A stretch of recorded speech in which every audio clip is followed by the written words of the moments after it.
At 41 seconds into the live hearing, Jasmine Crockett slammed a blood-red envelope onto the desk like a grenade coated in gold. Inside a secret $5 million deal to buy silence, a womb and a boy with the Trump name. The room didn't breathe. Trump didn't blink. America watched paralyzed. What truth was so explosive? It turned a mother into a contract and a child into a legacy for sale. The cameras blinked like laser sights. Fox, CNN, C-SPAN, all live. You could almost hear the wires humming like the whole country was holding its breath. The caption read, "Oversight Hearing, Federal Budget Ethics." But everyone in that room knew something bigger was coming, not just a hearing and execution. And no one knew whose head was on the block yet. Donald Trump sat in the center like a stone statue sculpted from arrogance. His red tie spilled over the table edge like a warning flare. His smirk said untouchable, but his eyes kept twitching, left, right, then still. To his left, a lawyer scribbled furiously. To his right, another sat frozen, blinking, like a man watching a bomb tick down and pretending it wasn't real. Then the doors creaked open, not wide, just enough for the air to shift. And Jasmine Crockett walked in. No music, no announcement, just footsteps, sharp even like a metronome, counting down the seconds before someone screamed. She didn't look at the crowd, didn't wave. Her navy blue suit cut through the marble silence like a scalpel. Her eyes didn't blink. No laptop, no binder, no team. Just one envelope in her hand, aged at the edges, thick like a stack of unpaid debts, and sealed with dark red wax that looked too much like dried blood. She reached the table and placed it down without a sound. Not a word. Just that envelope sitting between her and Trump, like a buried body they were both pretending didn't exist. And the room press aides, even the Republican committee chair, didn't breathe, because something about that envelope felt alive. Or worse, something inside it was dead and still dangerous. What kind of woman walks in with nothing and still makes the whole nation lean forward like it's about to fall? Jasmine didn't sit back. She didn't clear her throat. She just leaned forward, slightly adjusted the mic by exactly 1 inch, and spoke calm, surgical, like someone slicing through pretense with a scalpel. "Mr. Trump," she said, her voice smooth but cold, "you've proposed slashing $4.2 billion from healthcare programs for low-income mothers." She let the number hang. No rage, no stutter, just a number soaked in consequences. "Let's trace where your priorities actually begin." And with that, she clicked the first button. Behind her, the giant monitor came to life with a quiet beep. The image wasn't dramatic, just a simple wire transfer receipt. But the numbers hit like a gut punch. $2.3 million, dated March 4th, 2005. The sender, a Trump-owned offshore account. The recipient, a trust titled Future Foundation. The room didn't gasp, it hardened. Like concrete setting under heat. Trump chuckled, but it came out dry, more defense than amusement. "Don't get emotional, sweetheart," he said loud enough to carry to the back row. His lawyers shifted, one smiled. One looked down. One didn't move at all. But Jasmine, she didn't flinch. She just raised her eyes, expression blank, then calmly pressed the remote again. A second screen blinked on. This time a scanned memo flagged private reproductive agreement. The crowd stiffened. The silence got heavier. It felt like the oxygen had been pulled from the room. Trump leaned back slightly, that smirk curling deeper, but the corners of his eyes twitched. Jasmine didn't look at him. She spoke to the air, to the nation, to every mother watching from a couch somewhere in America. What if the first betrayal of motherhood didn't happen in a bedroom? She said, her voice steady, almost soft, but in a boardroom surrounded by lawyers, contracts, and a price tag. The screen changed again, slow, deliberate, like a guillotine lowering by inches. This time it wasn't numbers, it was language. Cold, legal, surgical. A scanned contract filled the monitor.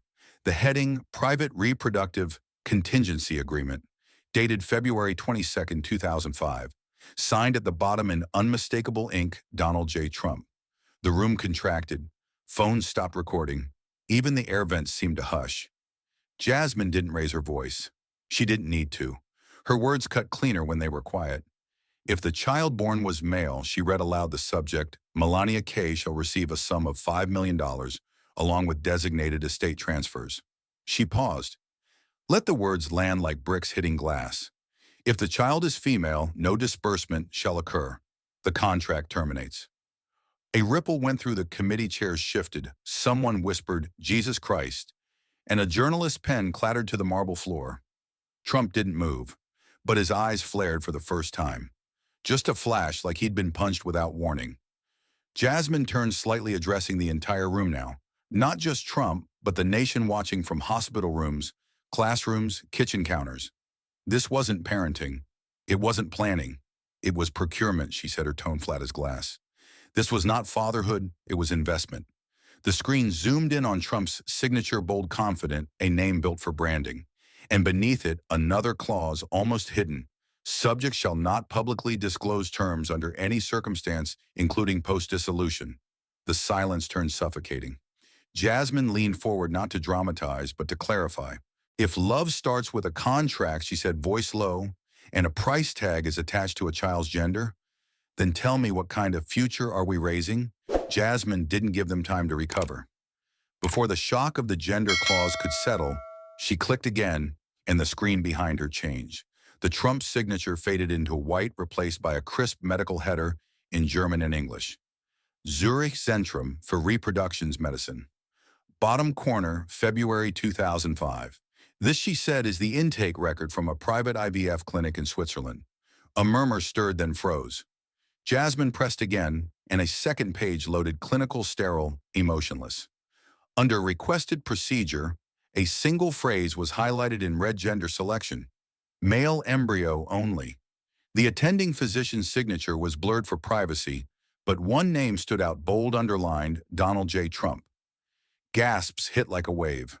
One senator leaned forward. A staffer dropped a coffee cup that shattered against the tile. Jasmine didn't blink.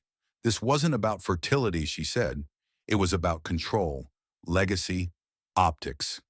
She reached into the folder again and held up a translated statement, sworn and notarized from a former nurse at the Zurich facility. Her voice echoed as Jasmine read aloud. She arrived under diplomatic-level security. 3 men in suits, no names, no IDs.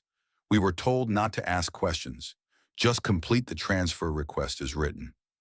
The nurse's statement ended with a single sentence that dropped like lead. She didn't speak. She just nodded. But her hands were shaking. The chamber stiffened again, like something ancient and wrong had just been dragged into the light. Jasmine looked slowly across the room, committee, press, audience. What truth, she asked, forces doctors to whisper? In a democracy. The screen didn't fade, this time it snapped. A new document appeared with surgical precision, bold lettering, thick margins, legal stiffness. At the top, the title read, Non-Disclosure Agreement, Category Reproductive Agreements. Duration perpetual. The room inhaled as one like it had been slapped across the face with ice. Jasmine spoke without raising her voice. This is not a routine NDA. This isn't about protecting medical privacy. This is about permanent erasure. She tapped the bottom of the page where a single clause was highlighted. Subject agrees to lifelong silence regarding terms, process, and outcome, including post-marital termination. The phrase didn't sting, it chilled. In the front row, a Yale law professor leaned toward the microphone. Gray suit, calm voice. But what he said cracked the chamber. This, he said, is not privacy. This is containment. And it redefines what it means to consent under power. Trump didn't move, but the corner of his jaw twitched. Jasmine turned back to the screen, letting the text speak louder than her tone ever needed to. Silence is required. Disclosure voids all contractual privileges. Penalties include forfeiture of all estate agreements. She looked up again. No pause, no blinking. This wasn't a protection clause. It was a muzzle. One senator shuffled in his seat. A reporter's hand trembled as she scribbled notes. Jasmine leaned in, her voice now a whisper wrapped in steel. What if freedom doesn't end with violence, but with a pen? What if it ends the moment a woman signs away her right to speak just to survive? Jasmine didn't give them time to breathe. With one flick of her finger, the screen changed again. No documents this time. No contracts. Just a single photo. A newborn wrapped in a soft white blanket, eyes closed, lips barely parted. The image was peaceful, intimate, until the room saw what was written beneath it. In delicate cursive, just under the child's feet, were 2 words, legacy secured. No date, no name, just intent. A murmur rippled through the room, subdued, unsettled like something pure had just been stained. Jasmine didn't explain the image. She didn't need to. The nation already recognized the child in the photo. And then she spoke low, steady, unflinching. This was never just a crib. It was a launch pad. Her eyes swept across the gallery, locking briefly with Trump's. This wasn't a family moment. It was a business milestone. She tapped again, revealing a timestamp, March 21st, 2006, one day after Barron's birth. Alongside it, a PDF of a secured email thread, subject line, Trump Legacy Branding Package, Infant Rollout. The chamber recoiled. Someone gasped audibly. One of Trump's lawyers reached for a glass of water and missed. Jasmine stepped forward, not with rage, but with something colder. Precision. He was born into a product line, she said, almost like an afterthought. Before he had fingerprints, he had a file. The screen dimmed, leaving only the photo of the sleeping baby, small, innocent, and already absorbed into the machinery of legacy. Jasmine leaned into the mic one last time. If a boy is born into a brand, does he ever get to become a person? The next slide didn't show faces. It showed absence. A digital calendar stretched across the screen, January, February, March, April of 2017. Every date under FLOTA's schedule was blank. Not postponed, not rescheduled. Empty. 4 months erased in silence during the most visible job in the country. Jasmine spoke slowly, letting each word echo like footsteps in an abandoned hallway. No speeches, no state appearances, no press sightings, not even a holiday message. She clicked again. Up came a security report internal memo from Mar-a-Lago staff. Wing 4, secured access only. Additional note lock engaged from inside. Entry requires dual code clearance. A hush fell again, the kind of silence not born from shock but recognition. She wasn't traveling, Jasmine continued. She wasn't recovering. She was disappearing in plain sight. One of Trump's lawyers shifted lips, parting as if to speak, then closed them again. No rebuttal came. Jasmine held up another file, a log of Mar-a-Lago's security badge scans. There in dull black and white was the same entry code used every night at 10:03 p.m. No exit, just the record of someone entering and staying. She was the First Lady of the United States, Jasmine said, eyes narrowing. But for 96 days she was a name on a door and a lock on the inside. The image of the sealed East Wing flickered on screen, pristine, golden, and empty. Jasmine didn't raise her voice. She didn't accuse. She let the room sit in it. What kind of First Lady, she asked, needs government clearance just to leave her own room?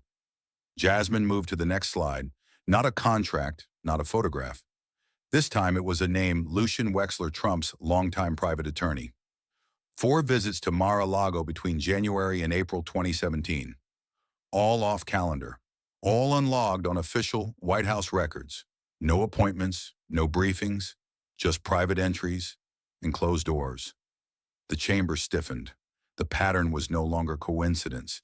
It was a pulse, regular, calculated, and buried deep inside the walls of silence. Jasmine's voice dropped an octave softer but heavier, as if pulling something from the bottom of a locked drawer. There was no divorce filing, she said, but there was negotiation, and it never made it past draft. She tapped again, and the room stilled. A single unsent email appeared on screen, metadata intact, marked draft not sent. April 18th, 2017, 2:41 a.m. from Melania.eop.gov. The subject line was blank, and the body contained just 12 words. If I leave, I lose my son. If I stay, I lose myself. No punctuation, no sign-off, just raw, unfiltered calculation. A reporter in the gallery exhaled sharply. A senator rubbed his temple. Trump's fingers curled on the table like they were trying to grip something that no longer existed. Jasmine didn't blink. She let the words hang, fragile and brutal. Then she looked up. She didn't run. Not because she couldn't, because the cost was printed in legal ink. No need for commentary, no judgment, just truth bare and aching. And then she asked quietly, but it hit like thunder. Is it still love? If staying isn't a choice but a contract with consequences? No warning, no introduction.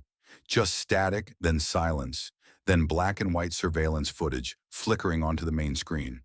Timestamp, February 11, 2017, 3:26 a.m. Location, private East Wing corridor, Mar-a-Lago.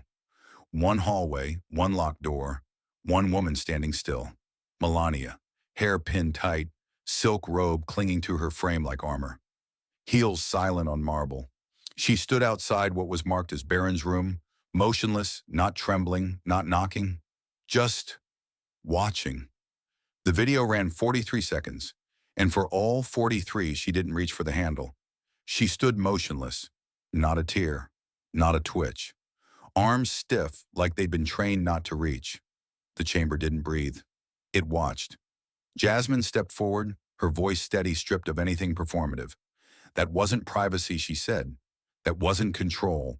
That wasn't even distance.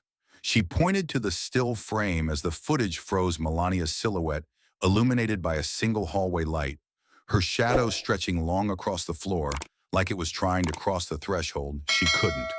That wasn't dignity, Jasmine said, eyes locked on the screen. That was despair in designer heels. No one moved. Even the air inside the chamber felt trapped, waiting. She let it hang, then turned back to the committee, her voice now quieter, almost personal. If a mother stands outside her child's door for nearly a minute and never opens it, what force was greater than love? She looked up, locking eyes with America. When a mother can't enter, who decided she shouldn't? The screen lit up again, this time not with video, not with photos, but with a legal document stamped in gold and red.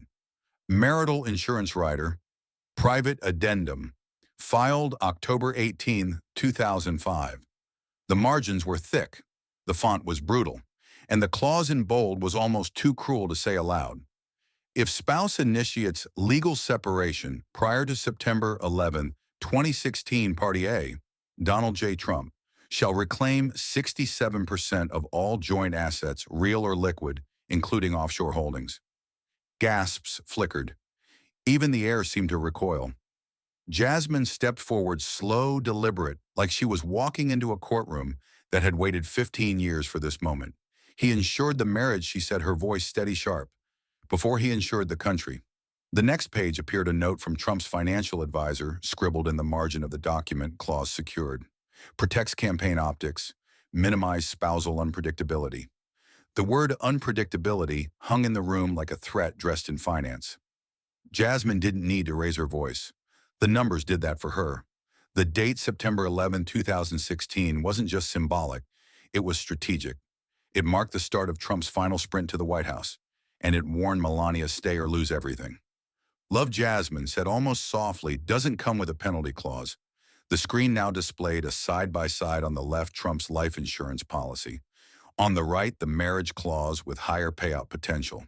Someone in the audience whispered Jesus, but Jasmine just looked up, calm and cold as steel.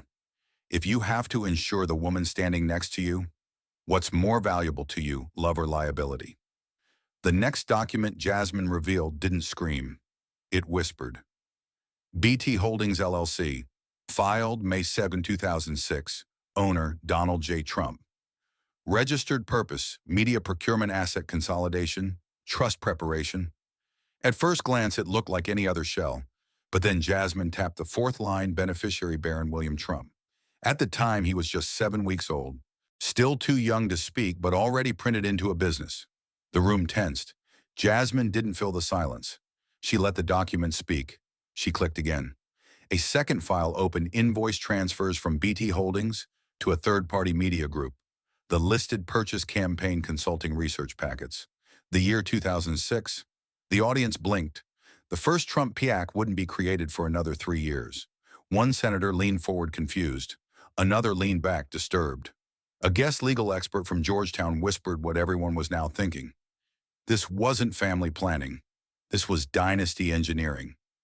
Trump stared ahead unmoving, but his knuckles were white against the desk. Jasmine circled back to the timeline on the screen. Birth, trust, media purchases, domain name reservations for baronwilliamtrump.org. All before the boy could walk. She stepped away from the mic just long enough to let the image settle, then leaned back in with a voice like velvet hiding a blade. Children are supposed to inherit names, Maybe some dreams, not PowerPoints and PAC projections. The screen now displayed one final note, a BT Holdings memo titled Succession Modeling Youth Sector. Jasmine didn't blink. If a campaign starts in the crib, when does childhood even begin? The screen faded to black, then lit up with a crisp legal seal. United States Patent and Trademark Office. Filing 447 TLI BWT, filed October 12, 2010, Trademark Trump Legacy Initiative. But it was not the title that made the room go still. It was the attached list of assets, apparel lines, publishing rights, real estate seminars, and at the very bottom printed in bold letters, name, likeness, and future intellectual property of Baron William Trump. Silence cracked through the chamber like a slow break in ice. A child's name sealed in legal ink, locked to a brand before he could even speak for himself. Jasmine remained motionless. No need to pace. No theatrics. Her voice cut clean through the quiet. This was not guardianship. This was brand consolidation. She gestured toward the next slide, clauses protecting logo use, restrictions on voice recordings, even a stipulation barring personal public statements until the age of 25, unless pre-approved by brand counsel. Not parental guidance. Brand control. Someone near the back gasped. A staffer's pen dropped and clattered. Jasmine clicked again. A mock-up appeared. Baron Trump Legacy Academy. Educational toys, leadership-themed coloring books, monogram notebooks, each stamped with a teenage silhouette beside the words, "Built to Lead." It looked like a child's dream, but it was a father's blueprint. Jasmine locked eyes with the committee. When a father trademarks his own son, she said he is not raising a person. He is launching a product. That is not parenting. That is branding. And then with a voice as calm as winter when a name is protected, who protects the soul behind it? The chamber lights dimmed again, and a new slide faded in, fuzzy at first, then sharp. Memo dated April 2004. Subject line: potential spouse presentation. Phase 3. Underneath a checklist scrawled in cold corporate ink: obedient, elegant, foreign-born, non-political, photogenic under all lighting. There was no mention of love, no line for compatibility, no note about values, just market traits. Jasmine stood still, eyes fixed on the projection, like it was a mirror too many had avoided. She wasn't chosen, she said quietly. She was cast. A second page followed internal notes from a Trump PR aide outlining media-appropriate demeanor for candidate's wife. Beneath that, avoid direct speech in high-tension interviews. Maintain neutral tone. Smile when unsure. Never interrupt policy discussion. The guidelines weren't for a woman. They were for a spokesperson, or worse, a prop. Jasmine didn't flinch. This wasn't a marriage.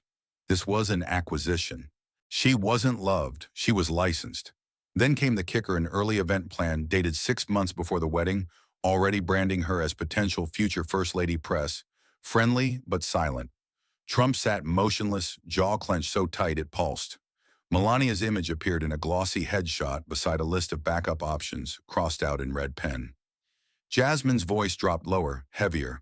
She wasn't the only one considered, just the one who said the least. And then the final cut, quiet, surgical. What if the First Lady was never a partner? Just the final accessory.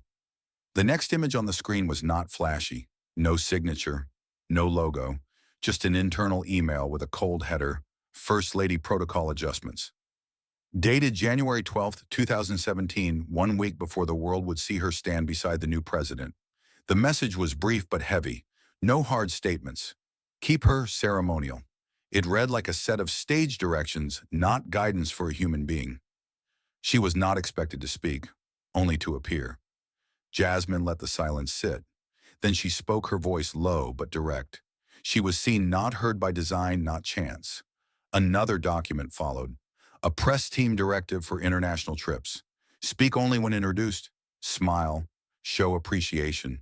Politely redirect all political questions. It was not a suggestion. It was a mandate. Jasmine's finger hovered over the clicker. She played a short video clip. A 2018 summit. A foreign official asked Melania a question. She opened her mouth, then stopped. Her translator responded instead. She nodded as if her answer had been spoken for her. The clip ended. No one moved. Jasmine stepped closer. Her tone had not changed, but something colder had entered it. This is not what safety looks like. This is what control looks like. She turned toward the cameras lining the back wall. They told her to stand still, smile pretty, and say nothing. And we applauded her for being graceful. Then came the question, quiet, blunt, and impossible to ignore. What happens when silence becomes part of the job description? The lights dimmed again, but this time the screen stayed black. Only a voice played soft, filtered, and untraceable. It was a woman's voice, calm, measured, but each word landed like a drop pin in a church. She said her name did not matter. What mattered was what she saw. She had worked inside the East Wing for nearly 2 years. Her job was simple: keep the boys safe, quiet, and ready for photos. Then she said the line that made the entire room still. She only held Barron when cameras rolled. No one moved. Trump's fingers curled. Jasmine didn't blink. She stepped forward like she was approaching a witness stand. That wasn't a mother, she said. That was a mannequin rehearsed for history. Every embrace was scheduled. Every kiss had a camera code. The nanny's voice continued. She recalled one afternoon, just after a press shoot. The boy reached out again for his mother. But the moment the flashes stopped, her arms dropped. She turned away. The staff was told to distract him with a new toy. Jasmine stood still as the clip ended, but the fire behind her voice burned brighter. This was not just distance, it was design. A home where touch became stagecraft. Then she turned toward the panel, toward the cameras, toward the millions watching. This was not the failure of one woman. This was the success of an image, crafted, guarded, hollow. And then she asked what no parent ever wants to answer. When nurturing becomes choreography, is there love left at all? The hearing room had gone so quiet, even the lights seemed to dim themselves. Jasmine did not raise her voice. She simply held up a single sheet of cream-colored paper, slightly yellowed, the ink gently smudged in the corner, like a page that had been folded and unfolded too many times. Her fingers didn't tremble, but her words weighed more than any shout ever could.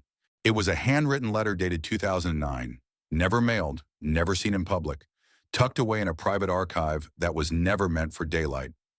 Jasmine read only one line aloud, slow, deliberate, and cold as a blade.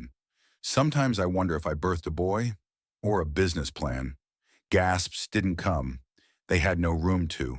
It was not a moment built for shock. It was built for grief, a grief too formal to cry, too old to explain. Jasmine turned the paper to face the cameras, the signature hidden, but the meaning louder than any name. She paused not for drama, but because even she understood this was a line you didn't rush through. She looked directly at the dais, then at Trump. This was not an attack. This was a mother cracking at the seams of her own silence. She didn't say betrayal. She didn't have to. The audience could feel it leaking between every unspoken word. Jasmine took a breath, not deep, not shaky, just enough to keep going. And then she asked not to accuse, but to expose. What if the first betrayal came in silence? Not screams. Jasmine didn't flinch as the next slide appeared. It wasn't a legal clause or a bank transaction. It was smaller, handwritten, almost careless, scribbled in the margin of a prenup revision just above Melania's initials. In black ink, boxed twice, underlined once. The handwriting was unmistakable. Control is protection. Silence is survival. The room exhaled like it had been punched in the stomach. This wasn't policy. This wasn't partnership. It was doctrine, the kind whispered behind closed doors and etched into the backbone of a home that was never a home. Jasmine took a step forward, eyes steady, voice low but burning. This was not marriage. This was management. Every vow was calculated. Every silence was strategic. She pulled up an overlay, the timeline of public appearances versus internal communications. Every time Melania disappeared, a spike in asset restructuring followed. Every return was marked by press events, not personal ones. It wasn't random. It was rehearsal. She turned to the panel now, slower, heavier. Trump sat still, face tight, jaw unmoving, but the vein at his temple twitched like it knew what was coming next. Jasmine's voice never rose. That's what made it more dangerous. They called it discretion. They sold it as respect. But under the ink between the lines was something else entirely. Because when silence is bought, sold, and scripted, it stops being safety. And then she asked, like a knife dressed as a question, who benefits?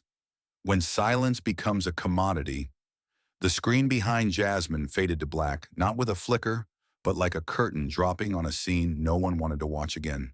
No more documents, no more voices. Just silence so thick it pressed against the chest like a hand. Cameras zoomed in, desperate for a sound. But Jasmine gave them stillness instead. Then, without raising her head, she spoke. She didn't vanish. She was outbid. It didn't need explanation. Not after the contracts, the silences, the absences, all signed, sealed, and swallowed. Jasmine let the words linger like smoke over a battlefield. This wasn't a story of escape. It was a story of erasure sanctioned, notarized, and signed in private rooms no one was ever meant to see. Trump didn't move. The panel didn't move. But millions watching could feel it, the outline of a woman who had once stood beside power, slowly being edited out of the picture by the very man who claimed to love her. Jasmine looked up, not at the audience, not at the press, but at the silence itself. Because this wasn't just Melania's silence, it was America's. And then came the question.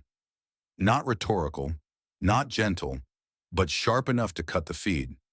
What kind of system profits when a woman's voice is bought out? He shot up like a thunderclap in human form. The desk shook, water spilled, and security's hands twitched toward their earpieces. Trump's face was red, not from embarrassment, but eruption. His voice cracked through the room like a slammed prison door. Lies, she loved me. She loved everything I gave her. The room jolted, but Jasmine didn't. She didn't move. Just sat still, fingers-laced eyes locked forward, like she'd already mapped the storm years ago. She spoke softly, and somehow it echoed louder than him. Then why did you ensure her? Trump's mouth opened, but nothing came. The silence he'd built his empire on had finally turned on him. Jasmine let the pause sting. Then she reached slowly into the folder again, this time not for paper, but for the truth that had been sitting in plain sight all along. Love doesn't come with riders, she said. Love doesn't need fine print. She leaned forward just enough for the camera to catch the gleam in her eye. What kind of man claims to be betrayed by the woman he spent years preparing to leave? And then her final line didn't roar. It whispered like a match right before it ignites. Is love even real? When you calculate its collapse. The screen flickered one last time, and the image appeared quiet, almost too innocent. A boy no older than 5 standing stiff in a navy suit. His tie was crooked. His eyes were blank. Behind him, a banner stretched across the wall in gold serif letters. Trump legacy. No toys, no balloons. Just branding. Jasmine didn't point. She didn't need to. The picture did all the speaking. It wasn't a birthday. It wasn't a family event. It was roll-out soft launch of the next phase. He was never a child. He was a campaign. Her voice dropped not in volume, but in weight. The kind of weight that sinks deep and doesn't let go. The room, already frozen, now turned to stone. You could hear the breath catch in throats that didn't even know they were holding one. She walked the image backward. The claws, the embryo, the cradle wrapped in contracts. The woman beside him not smiling, just perfectly composed. And then she asked the only question that mattered as the picture faded like a memory no one wanted to admit was staged. Can a child ever escape the legacy he was born into? Jasmine didn't move at first. The hearing room felt like it was holding its breath, not in suspense, but in shame. Papers were still. Phones, once buzzing with live commentary, lay face down. Even the cameras seemed to wait for permission to blink. Then, without raising her voice, she turned toward the lens. Not to the politicians, not to the press, but to the people watching from their living rooms, their lunch breaks, their quiet corners of disbelief. If childhood becomes leverage, who will speak for those too young? To her, gaze didn't waver. It didn't ask. It demanded. Pressed into the conscience of a nation that had watched a child become a headline, a contract, a placeholder for legacy. In that moment, she wasn't a congresswoman. She wasn't a prosecutor. She was every mother who'd ever feared her child being used before they were loved. Every voice that had gone quiet so a louder one could sell something. She let the silence answer first, because it always does. Then, as the final seconds of the live broadcast ticked away, She dropped the last line like a verdict the country had already heard, but never dared to say aloud. Truth doesn't scream. It lingers until someone finally listens. When a child is treated as a legacy instead of being loved as a human being, silence is no longer neutral, it becomes complicity. Maybe it's time we ask ourselves, are we truly raising the next generation? Or are we programming them to fulfill someone else's dream? What would you say if the truth stared back at you through the eyes of a child? If this story moved you, share your thoughts, because sometimes one voice is enough to wake up a generation. If this story moved, you don't scroll past it. Like, share and subscribe to Hill Insights, where silence is no longer safety, and truth speaks louder when we listen together. Tap the bell, because the next story might not just uncover corruption, it might uncover who we've become. What part of this story made you stop and think? Leave a comment. Let's not forget. Let's speak for the voices that were silenced. This dramatized story is inspired by real struggles and real people. All characters in dialogue are fictionalized for commentary and education. It is not intended to defame or mislead, but to inspire reflection and civic awareness. Thank you for watching. The truth hasn't ended, it's just waiting for someone brave enough to listen.